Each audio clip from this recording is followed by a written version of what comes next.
આઈપીએલની મેચ રોકવામાં આવી છે જે સમાચાર મળી રહ્યા છે તે મુજબ કારણ કે આ સ્થિતિ વચ્ચે આઈપીએલને રોકી દેવામાં આવી છે। હવે સ્થિતિ કાબુ બહાર જઈ શકે છે અને સુરક્ષાના ખાસ કરીને ધ્યાન રાખતા ધર્મશાલામાં ચાલુ મેચ કે જે અટકાવવામાં આવી છે દિલ્હી અને પંજાબ વચ્ચેની આ મેચ હતી ત્યાં એ મેચને અટકાવી દેવાઈ છે। મહત્વનું છે કે આના બાદની જે ધર્મશાલાની મેચ છે એ તો અમદાવાદ શિફ્ટ કરી જ લેવામાં આવી હતી પરંતુ આજની મેચ ધર્મશાલામાં રમાવાની વાત હતી જ્યાં મેચ અડધી આવી અને ત્યાં સુરક્ષા કારણોસર તેને રોકી દેવામાં આવી છે। એટલે ધર્મશાલામાં ચાલુ મેચ રોકવામાં આવી।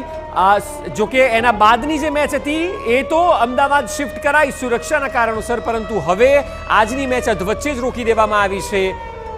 સ્થિતિ ખરાબ થઈ રહી છે। ગમે તે ઘડીએ જો જોખમ વધારે ન લેવું હોય તો આંતરરાષ્ટ્રીય ખેલાડીઓ પણ અત્યારે ભારતમાં છે તેમની સુરક્ષા પણ એ ભારતની જવાબદારી છે એને એટલા માટે આઈપીએલને રોકવામાં આવી।